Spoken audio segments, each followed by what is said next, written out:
Hai semuanya, kali ini kita bakal belajar tentang operasi pada matriks. Di video kali ini kita ingin tahu operasi-operasi apa saja yang bisa kita lakukan pada sebuah matriks. Yang pertama, ternyata kita bisa melakukan penjumlahan dan pengurangan pada matriks. Bagaimana caranya? Yaitu dengan melakukannya pada elemen-elemen yang seletak.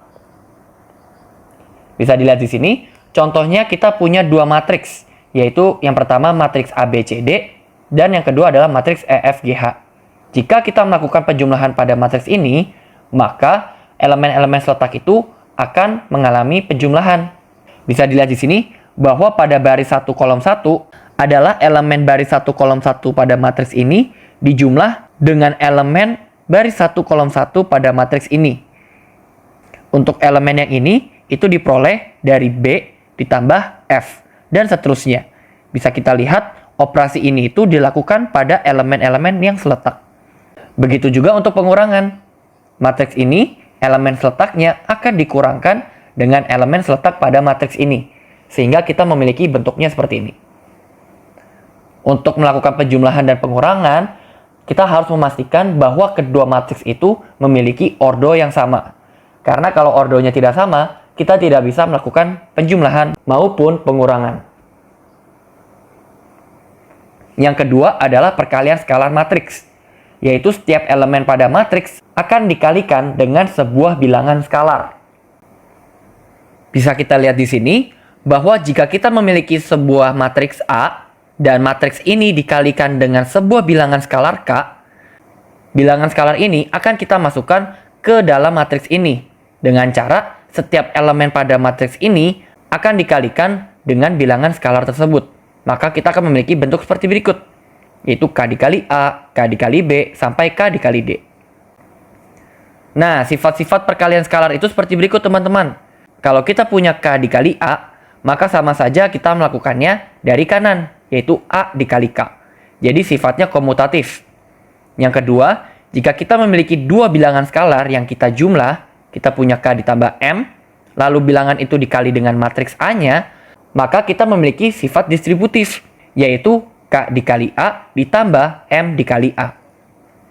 Selanjutnya, jika kita memiliki dua matriks yang dijumlahkan dan keduanya ingin dikalikan dengan bilangan skalar, kita punya K dikali matriks A ditambah B, maka kita akan memiliki K dikali A ditambah K dikali B.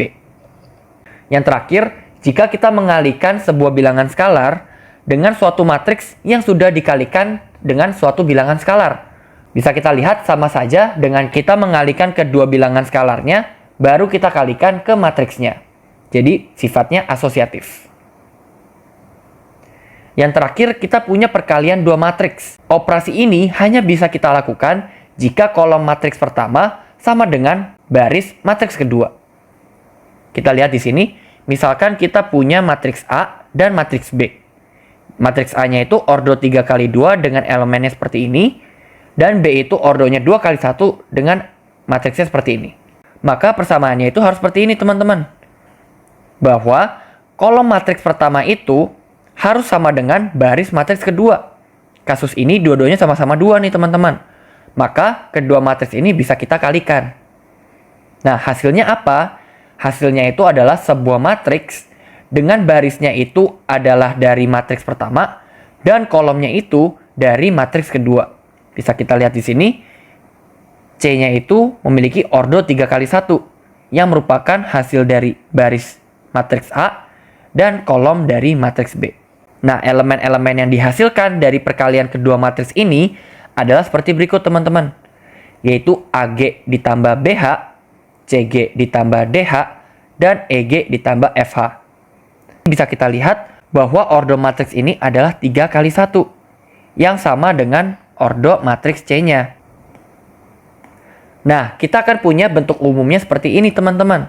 Misalkan kita punya dua matriks. Yang pertama adalah matriks A dengan ordonya M dikali N. Di sini kita akan punya baris 1, baris 2, sampai baris M. Dan kolomnya itu berada di sini teman-teman. Kita langsung nyatakan sebagai baris 1 sampai baris M. Dan hal yang sama kepada matriks B dengan ordonya adalah N dikali P. Kita akan punya kolom 1, kolom 2, sampai kolom P. yang banyak barisnya itu akan sama dengan kolom dari matriks A. Jadi, produk dari A dikali B ini, atau biasanya kita singkat sebagai A kapital B kapital ini, akan menjadi seperti berikut. Yaitu B1 dikali K1, B1 dikali K2, sampai B1 dikali KP. Dan begitu juga ke bawahnya. Sehingga kita akan punya BM dikali KP. Bisa dilihat di sini, bahwa B itu adalah baris, dan K itu adalah kolom. Jadi misalkan yang ini, kita punya perkalian antara baris ketiga matriks A dengan kolom kedua dari matriks B. Bisa dilihat di sini, kalau kita punya perkalian baris M dengan kolom P, maka hasilnya adalah elemen dari A pada baris M kolom 1 dikalikan dengan elemen B pada baris 1 kolom P. Dijumlahkan dengan elemen pada matriks A pada baris M kolom 2 dikali dengan elemen pada matriks B baris 2 kolom P.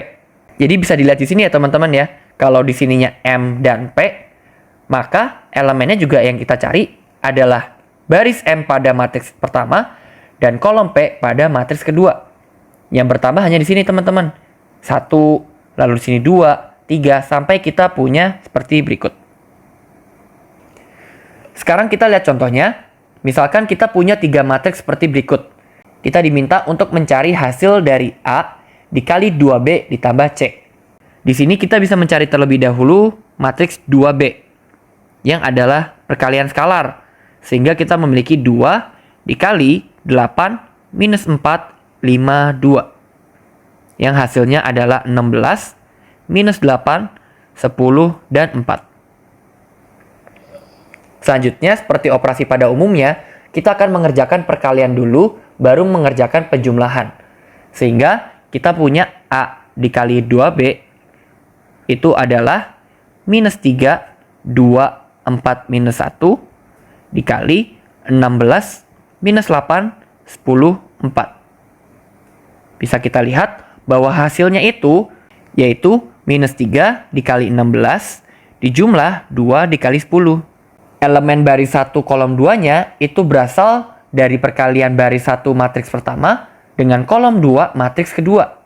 Maka kita akan punya minus 3 dikali minus 8 ditambah 2 dikali 4. Elemen baris kedua kolom pertama itu adalah 4 dikali 16 ditambah minus 1 dikali 10.